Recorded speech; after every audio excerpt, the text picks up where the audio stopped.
안녕하세요. 하와이 대저택입니다. 5분 안에 끝나지 않는 5분 컷, 하루 5분으로 갓생 살기. 오늘은 최종엽님의 50에 읽는 순자에 담겨있는 내용 중에서 여러분들과 함께 생각해보고 싶은 부분을 말씀드리고자 합니다.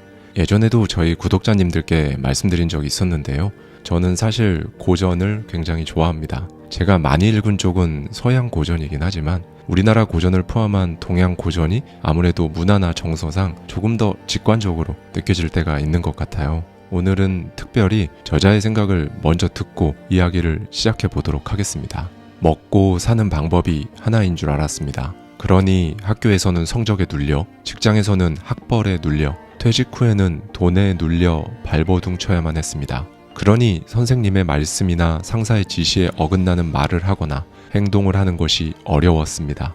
교수님의 이론에 토를 달면 졸업이 어려워지고 상사나 경영진의 지시에 토를 달면 밥줄이 끊어질 지경이니 그렇게 할 수밖에 없었습니다. 힘있는 사람이 때리면 맞으면서도 참고 부정부패, 부도덕한 세상을 보면서도 그저 남일처럼 생각하는 바보가 되었습니다. 그렇게 힘겹게 한 걸음 한 걸음 옮겨 다다른 곳이 결국 희망도 기대도 없는 어색한 50의 나였습니다. 내가 아닌 듯 어색한 나를 발견했습니다. 나는 남 앞에 서면 안 되는 사람인 줄 알았습니다.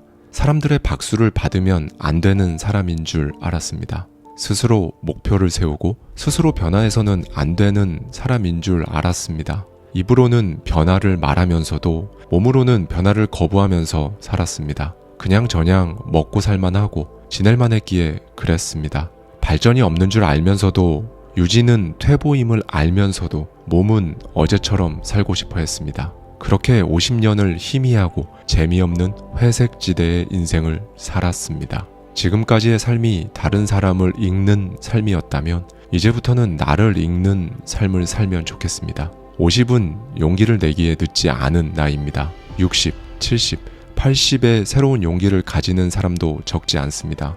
일을 시작하기도 전에 미리 안 된다고 생각할 필요는 없습니다.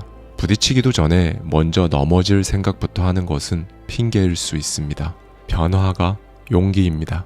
내가 할 수 있는 가장 작은 것부터 움직이는 것이 변화고 용기입니다.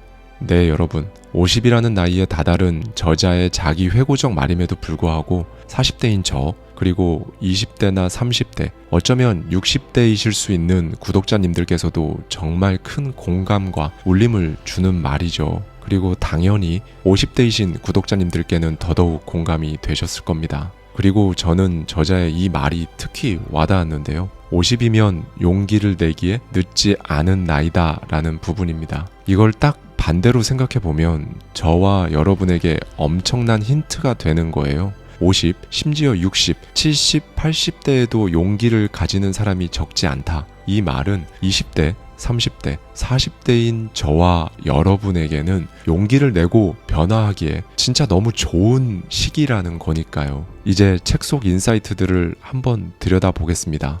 오늘은 저자가 전하는 순자의 이야기를 할 건데요. 많은 분들이 학창시절 맹자는 성선설, 순자는 성학설 이 정도로만 배우고 넘어간 기억이 있으실 겁니다. 저는 그래서 학창시절에 이렇게 외웠던 기억이 납니다. 순자는 이름은 뭔가 포근하고 순한 느낌이라 성선설을 주장했을 것 같은데 반대다, 외우자, 반대다 이렇게 말이죠. 그런데 사실 순자는 우리가 잘 알고 있는 사자성어인 청출어람을 처음으로 말한 사상가이자 2023년인 지금으로부터 2000년도 더 전에 사람은 누구나 원하는 인생을 살 수 있다라는 걸 이미 알고 많은 이들에게 가르쳤던 사람입니다. 저자는 삶이 순조로운 시기에 있는 분이라면 논어나 맹자를 읽는 것이 좋고 춘추전국시대처럼 변화와 도전이 필요한 시기에 직면해 있으시다면 순자를 읽어보는 것이 좋다고 강조하는데요. 저자가 말하는 이유를 잠시 들어보시죠.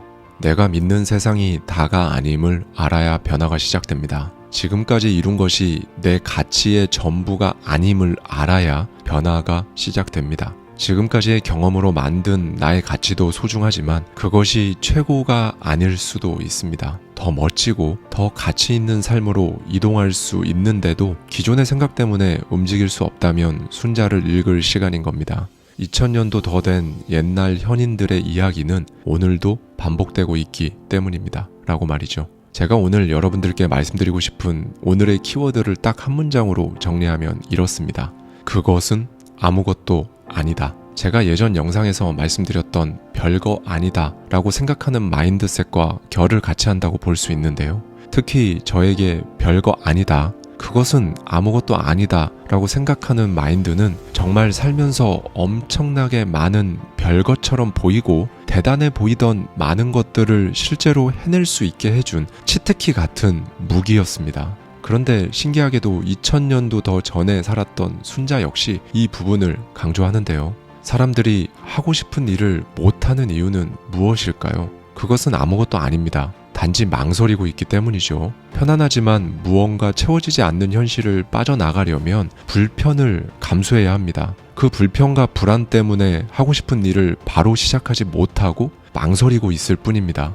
망설임을 넘었다고 해볼게요. 망설임이 끝났는데도 하고 싶은 일을 못하는 이유는 무엇일까요? 그것은 아무것도 아닙니다. 단지 선택하는데 시간이 조금 더 필요하기 때문입니다. 조금 더 쉽고 성취 가능성이 높은 방법을 찾고 있을 뿐이죠. 이때 선택을 도와주는 방법은 두 가지가 있습니다. 바로 지금 하는 일을 좋아하거나 좋아하는 일을 찾으면 되는 거겠죠. 이제 여러분이 좋아하는 일을 선택했다고 해보겠습니다. 좋아하는 일을 선택했지만 정말 하고 싶은 일을 못하는 이유는 무엇일까요? 그것은 아무것도 아닙니다. 단지 하지 않기 때문이에요. 기존의 일을 좋아하는 쪽을 택하든 기존의 일을 접고 좋아하는 새 일을 선택하든 사실 어느 것도 쉽지 않습니다. 이 부분에 대해 저자는 이렇게 말해줍니다. 마음처럼 되지 않는 이유는 궁리를 미루기 때문이다.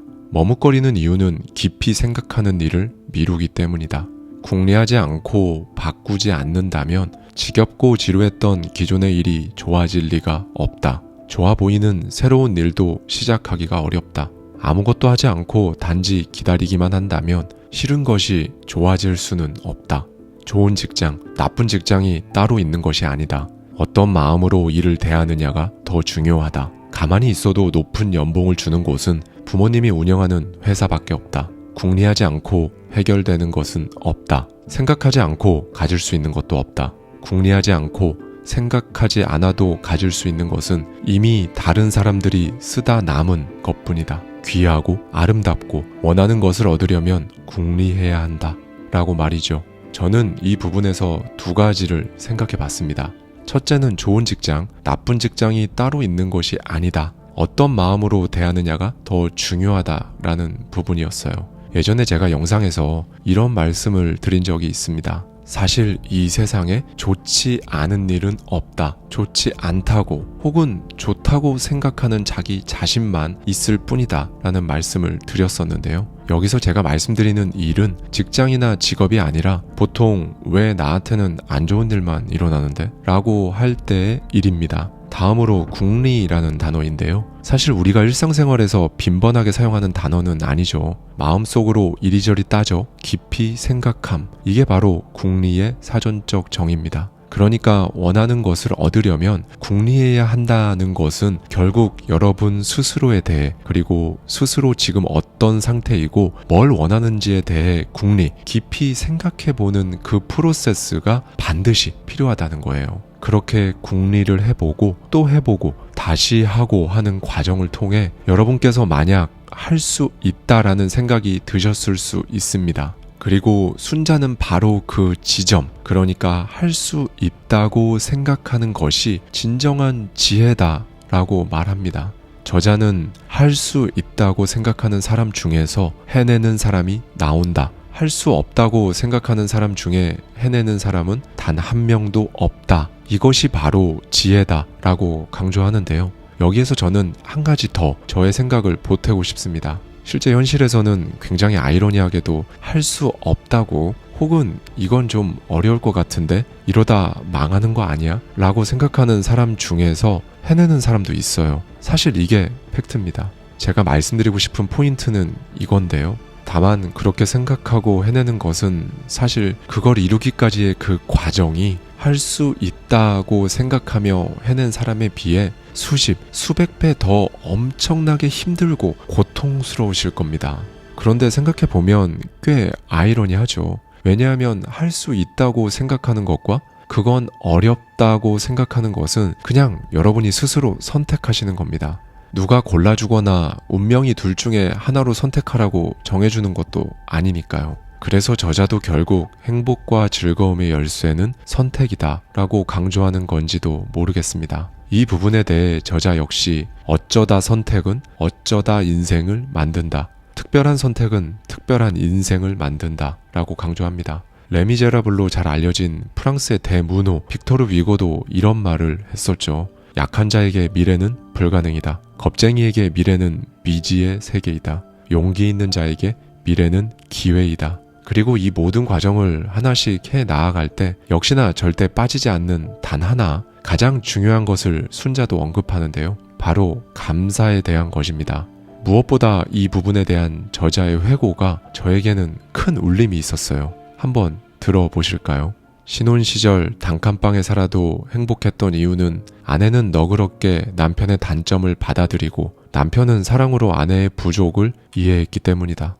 셋집에 살아도, 자가에 살아도, 1층에 살아도, 20층에 살아도, 도시에 살아도, 시골에 살아도, 저가 아파트에 살아도, 수십억 원대 아파트에 살아도 순자가 말하는 겸술의 마음이 없다면 그 행복은 오래가기 어렵다. 전셋집에 살아도 웃을 수 있었던 이유는 간단하다. 부모님이 사준 집에서 편하게 사는 것도 좋지만 스스로 노력해 월세, 전세, 자가를 마련해 가는 것이 당당하고 유쾌하기 때문이다. 1층에 살아도 웃을 수 있었던 이유도 간단하다. 1층에 살면 매번 엘리베이터를 타지 않아도 되고 작은 정원에 꽃과 몇 가지 채소를 가꿀 수도 있기 때문이었다. 뛰어놀기 좋아하는 아이들을 키우기에는 층간소음 걱정이 없는 1층만큼 편한 곳도 없었다. 20층에 살아도 웃을 수 있었던 이유도 간단하다. 여름에는 모기 물릴 걱정 없고 시원한 바람이 늘 찾아든다. 낮에는 좋은 경치를, 밤에는 멋진 야경을 마음껏 즐길 수 있으며 매일 20층까지 계단을 오르내리는 것만으로도 신체가 건강해졌다. 어디에 사는지가 중요할 수도 있지만 그보다 더 중요한 것은 마음이다. 그럴 수 있다는 마음이다. 이는 감사의 마음이기도 하다. 감사할 수 있는 이 마음이 미소와 행복을 만드는 비결이다. 네, 여러분. 오늘은 이걸 꼭 기억해 주셨으면 좋겠습니다. 변하고 싶은 용기에 대해 스스로 어떻게 생각하고 있는지, 그리고 여러분 스스로 그걸 할 수 있다고 생각하는 쪽, 하기 힘들다고 생각하는 쪽, 어떤 것을 선택할 것인지, 그리고 그 과정을 하루하루를 감사하며 보낼 수 있는지, 그렇게 하고 싶은지에 대해서 말이죠. 결국 처음 시작부터 모든 과정은 여러분의 생각으로 이루어져 있습니다.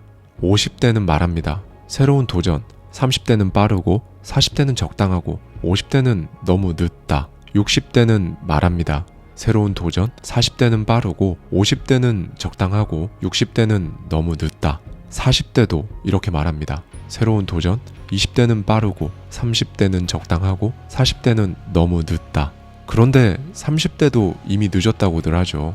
여기에서 이상한 점 눈치채셨나요? 자신의 나이에는 다 늦었다고 생각한다는 겁니다. 아까 말씀드렸죠. 그런데 이건 스스로 선택하는 거라고요. 정확히 반대편에 있는 버튼을 선택해 보세요. 이미 늦은 시기, 조금 빠른 시기라는 건 누가 정해주거나 어디에 정의되어 있는 것이 아닙니다. 그냥 100% 스스로 정하는 거예요. 여러분이 늦었다고 생각한다면 늦은 것이 맞습니다. 반대로 여러분이 전혀 늦지 않았고 지금이 딱이다 라고 생각하신다면 그때 여러분에게는 최적의 기회들이 여기저기서 툭툭 나타날 거예요. 그동안 어디 숨어 있었나 싶을 정도로 말이죠. 순자의 말로 마무리하겠습니다. 나이, 그것은 아무것도 아니다. 다시 한번 말씀드리겠습니다. 그건 역시 아무것도 아니다. 감사합니다. 지금까지 하와이 대저택이었습니다.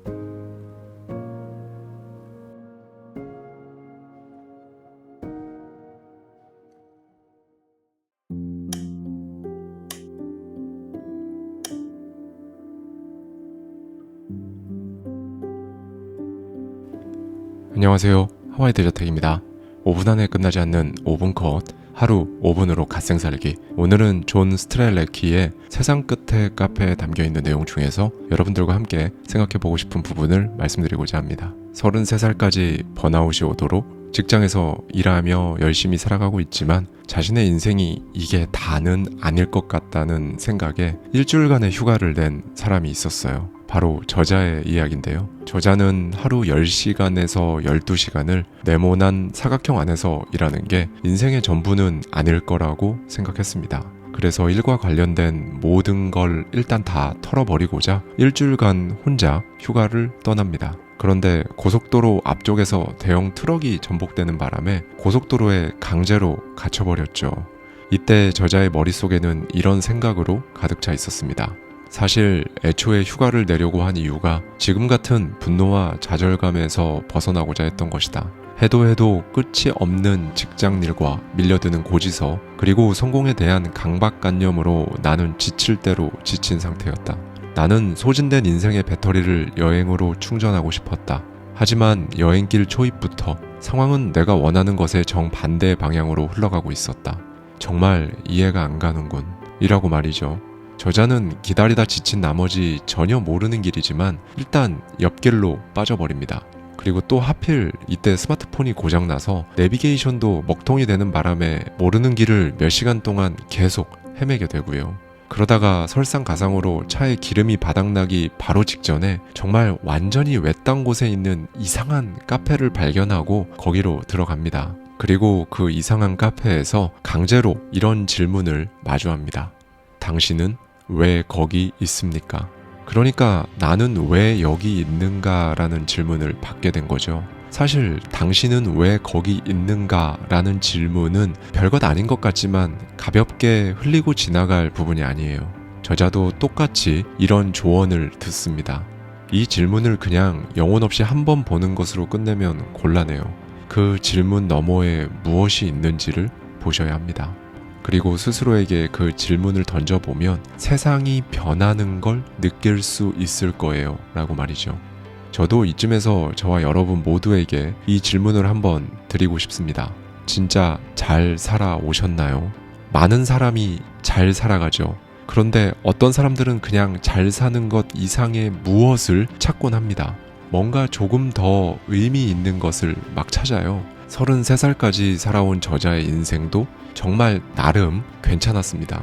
때로는 좌절하는 순간도 있었지만 좋은 직장에 다니고 있었고 좋은 친구들도 있었어요. 우리가 흔히 표현하는 안정적 혹은 평탄하게 살아가고 있었습니다. 그리고 어떤 의미에서는 많은 사람들이 생각하기에 객관적으로 꽤 괜찮은 인생을 살고 있었어요. 그런데 저자는 마음 깊숙한 곳 어디엔가 설명하기 어려운 묘한 느낌이 도사리고 있었다고 합니다. 솔직히 말하면 인생은 내가 알고 있는 것 이상의 어떤 의미가 있는 게 아닐까? 라는 생각이 계속 들었다는 거죠. 다시 질문으로 돌아가 보겠습니다. 나는 왜 여기에 있는가? 이 질문은 사실 어떻게 보면 판도라의 상자를 여는 것과 같아요.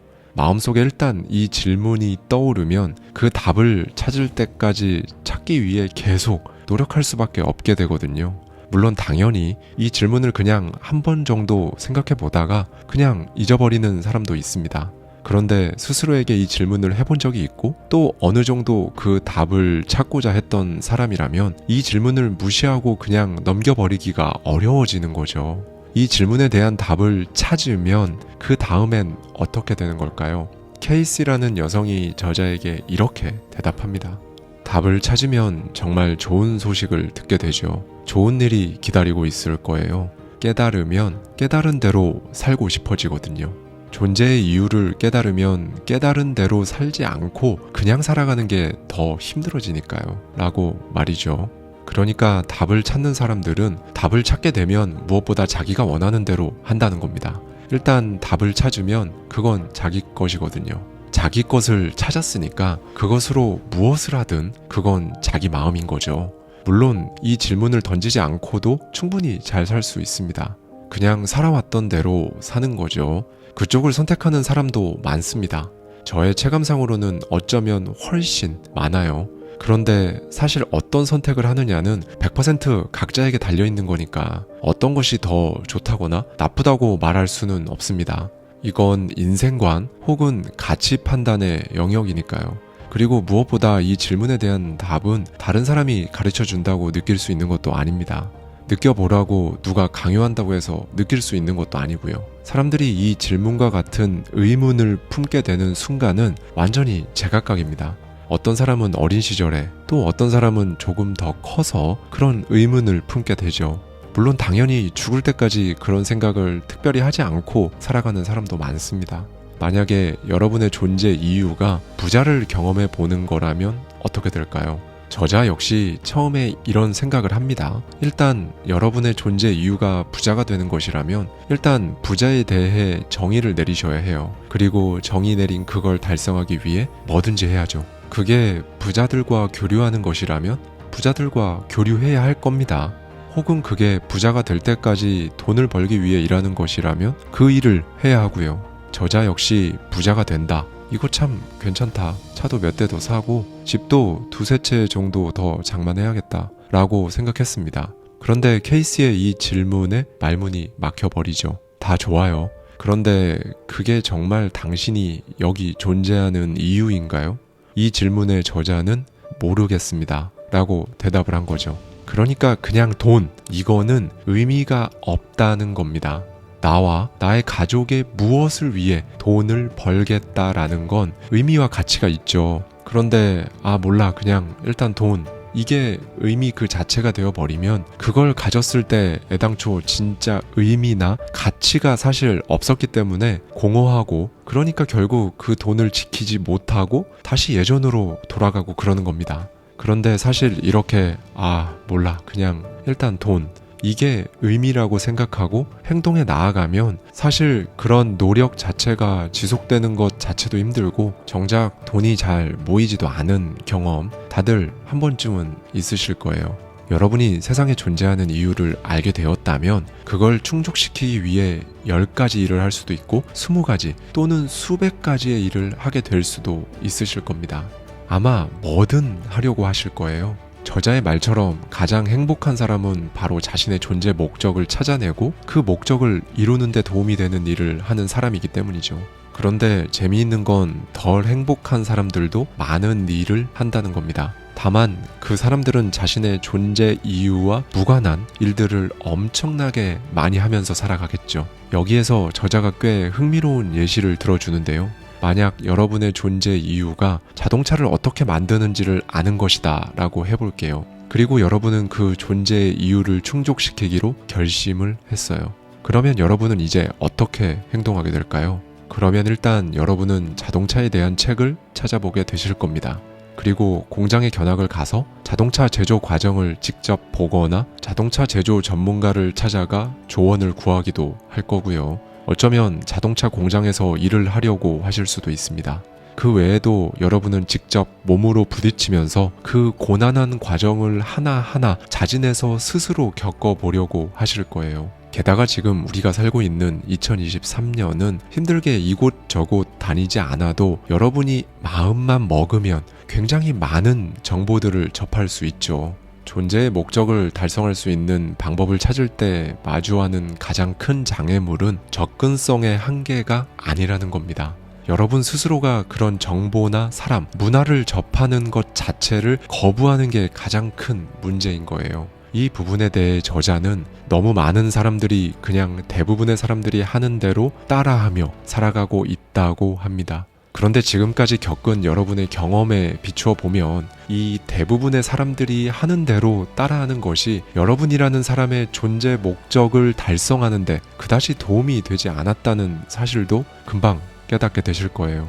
이제 제가 저자의 인사이트 중에서 가장 공감되고 울림이 있었던 부분을 말씀드리고자 합니다. 마찬가지로 저자는 케이시라는 등장인물을 통해 우리에게 메시지를 전달해 주는데요. 저자가 하와이에서 스노클링을 했을 때의 경험입니다. 스노클링을 하다가 녹색 바다 거북을 만났어요. 바다 거북은 바로 저자의 발 밑에서 먼 바다 방향으로 헤엄쳐 가고 있었습니다. 바다 거북은 발을 흔들기도 하고 그냥 물 위에 떠 있기도 하면서 아주 천천히 움직이는 것처럼 보였다고 해요. 그런데 막상 바다 거북을 따라가려고 하니까 도저히 따라잡을 수가 없는 겁니다. 저자는 그 당시 물갈퀴도 끼고 있어서 굉장히 빨리 헤엄칠 수도 있었는데도 도저히 그 바다 거북을 쫓아갈 수가 없었어요. 결국 바다 거북은 점점 멀어져 갔다고 합니다. 느려 터지기로 유명한 거북이도 따라잡지 못한 게 너무 창피해서 다음날 다시 도전을 했어요. 그런데 어제보다 더 빨리 헤엄쳐 봤지만 결과는 똑같았습니다.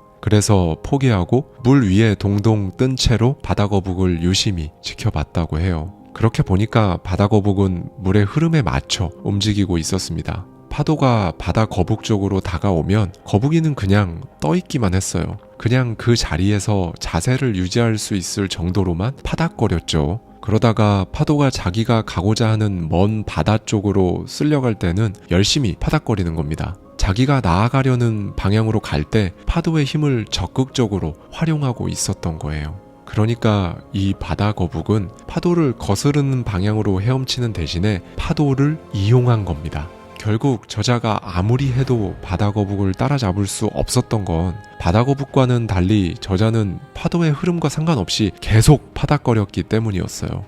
그러니까 점점 더 피곤해지고 또 그러다 보니 막상 파도가 밀어주는 타이밍에도 저자는 빨리 나아갈 힘이 남아있지 않았던 겁니다. 네, 여러분 무슨 생각이 드셨나요? 저자는 이 녹색 바다거북 에피소드를 통해 어쩌면 우리가 원하지 않는 일을 하며 인생을 보내고 있다는 것, 의미 없는 것들에 너무 많은 에너지를 낭비하고 있다는 메시지를 전하고 싶었던 게 아닐까요? 지금 의미 없는 일들에 에너지를 낭비하고 있으니까 나중에 진짜 원하는 것을 할 수 있는 순간이 왔을 때 그 일을 할 힘이나 시간이 남아있지 않을 수도 있는 것 아닐까요? 이 부분에 대한 저자의 생각을 한번 들어보시죠. 내 인생에서 밀려오는 파도는 바로 내 관심을 끌고 시간과 에너지를 가져가려 하는 모든 사람, 일, 그리고 사물이라는 걸 알았다. 그리고 밀려가는 파도는 바로 내 존재 목적을 충족시키는 것을 도와줄 모든 사람, 일, 사물이라는 걸 깨달았다. 지금 밀려오는 파도와 씨름하는 건 쓸데없는 일에 에너지를 낭비하는 거라는 사실을, 그리고 나면 나중에 나를 밀어주는 파도에 쓸 힘이나 시간이 남아있지 않을 수도 있다는 사실을 깨달을 것이다. 여기까지 생각이 미치니 모든 게 새롭게 보이기 시작했다.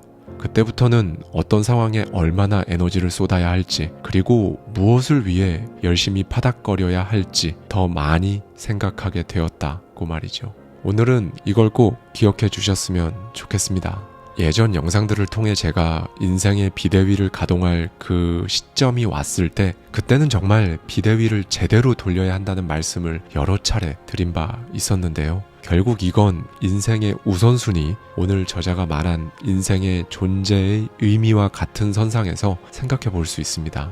여러분 삶의 우선순위에서 밀리는 것들은 말 그대로 존재의 의미, 그러니까 의미가 없는 것들에 여러분의 에너지와 시간을 마구 갈아넣고 있는 것과 똑같아요. 여러분 삶의 1순위는 말 그대로 여러분, 그리고 여러분의 가족의 삶에서 가장 중요한 것입니다. 가장 중요한 것을 위해 그것보다 덜 중요한 것들로부터 힘을 빼는 것은 사실 너무나 당연한 겁니다. 여러분께서 지금 삶의 1순위에 에너지를 쏟고 있는지, 아니면 2, 3순위, 어쩌면 순위권 자체에 들어가지도 않는 것들에 에너지와 인생을 갈아넣고 있지는 않은지, 이건 사실 여러분 스스로가 지금 이미 알고 계실 거예요. 이건 사실 스스로 그냥 딱 알 수 있습니다. 단지 모른 척 하거나 혹은 모르고 싶은 것은 아닌지 스스로 꼭 정말 한 번쯤은 꼭 생각해 보셨으면 좋겠습니다. 감사합니다. 지금까지 하와이 대저택이었습니다.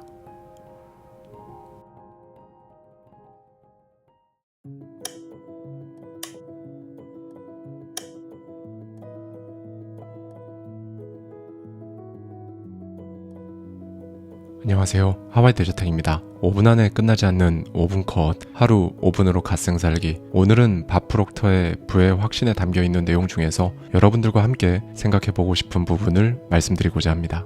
예전 5분 컷 영상에서도 제가 이 책을 소개해드린 적이 있었는데요. 밥 프록터는 저의 인생 멘토인 만큼 사실 여러분들께 전해드리고 싶은 내용이 굉장히 많아요. 그래서 지난번 전해드린 내용과는 다른 내용을 말씀드리고 싶어져서 오늘 한 번 더 이렇게 다시 가져오게 되었습니다. 제가 그동안 사실 영상을 통해 여러분들께 여러 번 말씀드린 적 있는데요. 바로 목표는 이루기 힘든 것이어야 한다는 말 혹시 기억나시나요? 보다 정확히는 그걸 이룬 여러분 스스로의 모습을 상상했을 때 정말 너무 좋아서 미친 듯이 막 펄쩍펄쩍 뛸 만큼 큰 목표를 잡아야 한다는 말씀을 드렸었어요. 그리고 너무나 당연히도 지금도 그렇게 생각하고요. 이 정도면 할 수 있을 것 같은데 현실적으로 이게 딱 실현 가능한 목표다라는 건 목표가 아닙니다.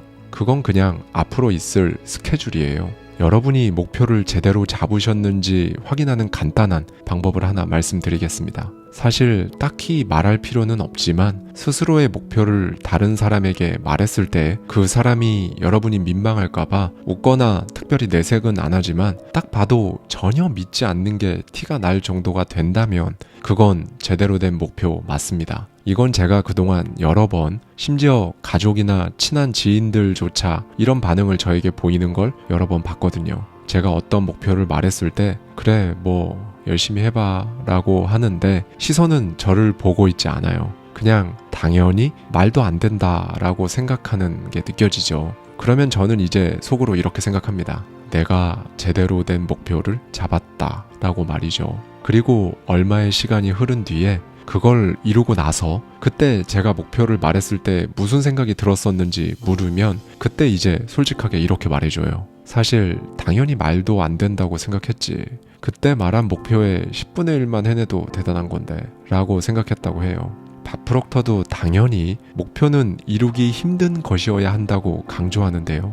그러면서 저자는 목표의 유형을 3가지로 분류해서 굉장히 알기 쉽게 설명해 줍니다. 여러분이 간혹 맞지 않는 방향으로 상황이 풀리는 그 배경에는 잘못된 목표가 있기 때문이라고 하면서 목표를 A형, B형, C형으로 분류를 해요. A형 목표는 여러분이 이미 얻는 방법을 알고 있는 목표입니다. 그런데 목표는 얻는 것이 목적이 되어서는 안 되죠. 얻는다는 것은 말 그대로 부산물에 지나지 않습니다. 목표는 성장을 위한 것이어야 합니다. 그러니까 이 목표라는 건 여러분 안에 태업하고 있는 그냥 방황하고 있는 포텐, 잠재력을 끌어올릴 수 있게 만들어주는 게 목표가 되어야 하는 거예요. 언젠가 세미나에서 밥 프록터가 참석자 중 한 명에게 이렇게 물었다고 합니다. 목표가 어떻게 되시죠? 그 사람이 대답을 해요. 저는 새 차를 좀 사고 싶어요. 이제 2명의 대화가 이어집니다. 어떤 차를 원하시죠? GM 스포츠 세단을 사고 싶어요. 지금은 무슨 차를 몰고 있으세요? GM이요. 아, 그렇군요. 그 차는 연식이 얼마나 됐죠? 4년 됐어요. 그럼 그 차를 보유한 지는 얼마나 되셨어요? 4년이요. 그럼 4년 전에 GM 새 차를 사셨다는 거군요. 맞나요? 아, 네, 맞습니다. 그렇다면 그건 좋은 목표가 아니에요. 스스로 이미 어떻게 새 GM 차를 가질 수 있는지 알고 계시잖아요. 빵을 사려고 가게에 가는 건 목표가 아니에요. 그 행동에는 스스로 더 나아질 수 있는 성장이랄 게 없으니까요. 라고 말이죠. 이제 B형 목표입니다. 이 B형 목표는 자기 자신이 할 수 있다고 생각하는 목표예요. 이건 이런 겁니다. 일단 이게 1차적으로 되고 그 다음에 이거랑 이거를 하면 이 목표를 달성할 수 있다처럼 어떻게 그 목표에 도달할 수 있는지 알고 있는 거죠. 상황, 환경, 조건이 특정한 방향으로 이루어지면 달성할 수 있는 목표가 바로 B형 목표인 겁니다. 그리고 이런 건 역시 목표가 아닙니다. 그럼 이제 C형 목표를 볼까요? C형 목표는 어떻게 이룰 수 있을지 도저히 알 수가 없는 거예요. 명확하지도 않고 예전에 해봤던 것들과도 완전히 다르지만 여러분이 분명히 원하는 것이죠. 여러분이 원하는 집이고 원하는 직업입니다. 여러분이 원하는 사업이고 원하는 업적이에요. 그렇지만 어떻게 하면 되는지 알지 못합니다. 돈도 없고 시간도 없고 현실적으로 이룰 수 있는 수단도 없어요. 하지만 여러분은 원합니다. 저자는 바로 이 사실이 목표를 이루기 위한 유일하고 진정한 전제 조건이라고 강조합니다. 그러니까 여러분이 진정으로 원해야 한다는 거예요. 이렇게 되면 특별히 막 애쓰지 않아도 동기부여가 되거든요. 동기부여 자체를 굳이 하지 않아도 되는 것, 이게 바로 여러분이 진정으로 원하는 것이고 그게 바로 목표인 거예요. 저자는 자신이 겪었던 실제 본인 사례를 예로 들어주는데요. 굉장히 흥미롭습니다. 한번 들어보시죠. 1973년 일리노이주 나의 집에서 생긴 일이다. 나는 얼 나이팅게일의 회사에서 막 사직한 상태였고 가족을 제외하고는 완전히 혼자였다. 나는 펜을 꺼내 들고 이렇게 혼잣말을 했다. 나는 세계 곳곳에서 운영되는 회사를 만들 거야. 도대체 어떻게 해야 그 일을 이룰 수 있을지는 전혀 알지 못했다. 제대로 이뤄낼 수 있을 만큼의 돈도 없었다. 어떤 도움도 받을 수 없었고 같이 일할 직원도 없었지만 내게는 생각이 있었다. 앤드류 카네기가 말했듯 마음속에 품은 생각은 두려운 것이든 원하는 것이든 쉽게 접근할 수 있는 가장 편안하고 적절한 형태를 곧장 갖추기 시작한다. 어떻게 실현할 수 있을지 모르면서 나는 노트에 이렇게 썼다. 나는 세계 곳곳에서 운영되는 회사를 만들 것이다. 실제로 지금의 나는 전 세계 89개국에서 회사를 운영하고 있다. 텔레비전 방송국을 세웠고 전 세계에 방송을 할 수도 있다. 세미나를 생중계하면 119개국까지 연결된다. 1973년에 마음속으로 상상한 그림이 정말로 현실이 되었다. 지금 나는 약 3,000명의 컨설턴트와 함께 일하고 있고 이제 그 수가 10만 명이 되기를 원한다. 아직 목표에 도달하려면 멀었지만 지금 나는 마치 이뤄낸 듯 행동한다. 내 의식 속에서는 이미 이뤘기 때문이다. 라고 말이죠. 네, 여러분, 어떤 생각이 드셨나요? 그러니까 저자는 C형 목표를 갖게 되면 여러분이 예전에 가지 못했던, 갈 생각조차 감히 할 수 없었던 곳으로 갈 수 있다고 말해주는 거예요. 우선 여러분의 상상 속 그 세계를 그리는 것만 확실히 해놓는 것에서부터 출발인 겁니다. 그렇게 우선 그림만 그려놓으면 필요한 모든 것들이 여러분이 필요로 하는 바로 그 순간에 찾아온다는 것이 밥 프록터가 말하는 것의 핵심이에요. 저자는 자신의 회사가 엄청나게 빠른 속도로 성장한 가장 결정적인 이유로 나에게 필요한 것을 끌어당겼기 때문이라고 강조합니다. 우선 가장 먼저 저자에게 끌려온 것은 무엇이었을까요? 가장 중요한 사람들이 먼저 강하게 끌려오기 시작합니다. 미국과 영국에서 최고 명문 대학을 수석으로 졸업한 금융 전문 변호사인 샌디 갤러거가 밴쿠버에서 열렸던 저자의 세미나를 듣고 완전히 매료된 후 저자에게 동업을 제안하죠. 그래서 저자인 밥 프록터의 재단 이름이 바로 프록터 갤러거 인스티튜트인 겁니다. 갤러거는 저자가 취약한 부분, 그러니까 어떻게 돈을 버는지는 알았지만 번 돈을 어떻게 운용하는지를 전혀 몰랐는데 갤러거를 만나게 된 거죠. 그 다음으로는 영국 맨체스터에서 또 한 명의 동료가 합류하는데요. 이 사람은 말 그대로 무엇이든 다 할 줄 아는 사람이었다고 합니다. 저자가 원한다면 심지어 영국에서 전화기 하나로 미국 스튜디오 상황 관리도 가능할 정도였다고 하죠. 그 다음으로는 TV 부문의 사업을 총괄하는 감독을 만나게 되고요. 저자가 우리는 우리가 아는 사람 중에서도 가장 뛰어난 사람들로 팀을 꾸렸다. 이들은 모두 내가 1973년에 그날 일리노이주 집에서 쓴 문장 하나 때문에 끌려온 것이다 라고 회고합니다. 그리고 이제 이 목표라는 것의 현실성에 관한 말씀을 드리고자 하는데요. 이 부분도 저자의 생각을 먼저 듣고 그리고 제 생각을 말씀드리도록 하겠습니다. 혹자는 이런 방법이 너무 멀리 가는 것이 아닐까 우려한다. 그들은 목표가 적어도 어느 정도 현실에 뿌리를 두고 있어야 한다고 말한다. 도를 넘어선 목표는 무리일 수도 있기 때문이다. 그러나 현실이란 말은 참 우스운 단어다. 현실 역시 패러다임의 일부일 뿐이다. 생각해보라. 라이트 형제의 목표도 결코 현실적이지 않았다. 언젠가 운이 좋게도 에드먼드 힐러리 경과 함께 일할 기회가 있었는데 생각해보면 그가 세계 최초로 에베레스트 산을 오르기 전까지 정말 모두가 그의 목표를 두고 현실성이 없다고 말했다. 왜냐하면 그가 성공하기 전까지 수많은 사람들이 에베레스트 산을 오르다 죽었기 때문이다. 우리는 마라톤을 뛸 만큼 몸 상태를 갖추려면 얼마나 걸릴지 알지 못한다. 100만 달러를 벌기 위해 얼마나 걸릴지 알지 못한다. 다만 그곳에 언젠가는 도달할 수 있다는 것만 안다.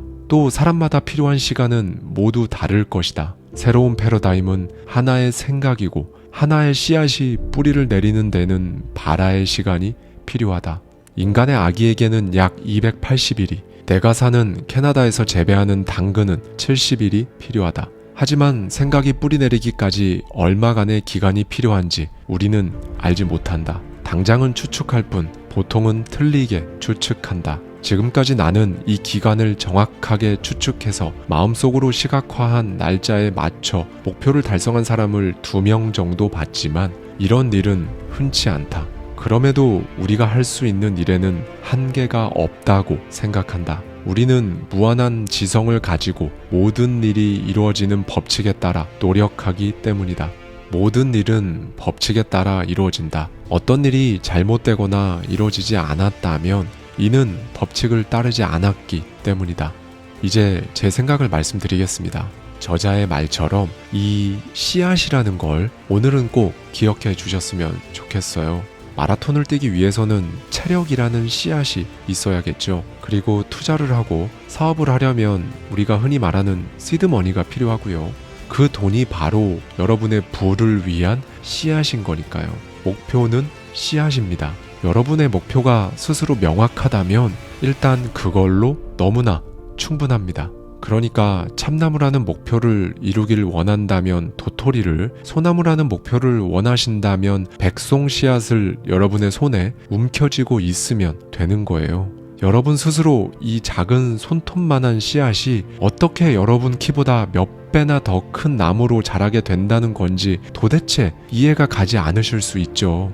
그건 당연한 겁니다. 사실 5cm짜리가 15cm로 자라는 건 누구나 납득이 가겠지만 고작 5cm짜리가 최대 60m까지 자란다는 게 쉽게 납득이 되는 게 더 이상한 겁니다.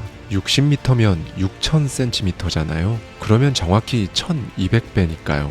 그런데 우리는 씨앗을 심을 때 이 모든 과정을 이해하려고 하지 않습니다. 그냥 심죠. 당연히 그렇게 자랄 것이라고 생각하고 심습니다. 그렇죠? 정확히 똑같아요. 여러분의 목표가 오늘 여러분이라는 사람보다 1200배 성장해야 하는 것이라고 한다면 정말 많은 분들이 현실성이 없다, 도저히 이해가 가지 않는다, 말도 안 된다고 생각하면서 애당초 목표로 잡지도 않습니다. 그런데 그 중에 몇몇 분들은 그 목표를 그냥 심습니다. 그냥 시작하는 분들이 있어요. 그렇게 되면 이제 시간이 지나고 과연 어느 쪽에서 참나무와 소나무가 자라게 될까요? 이해가 되지 않고 현실성이 없어서 그냥 그 씨앗을 책상 위에 올려둔 사람일까요? 아니면 자신의 잠재의식에 그냥 심은 사람일까요? 오늘은 이 부분에 대해 한 번쯤 생각해 보시는 하루가 되셨으면 좋겠습니다. 감사합니다. 지금까지 하와이 대저택이었습니다.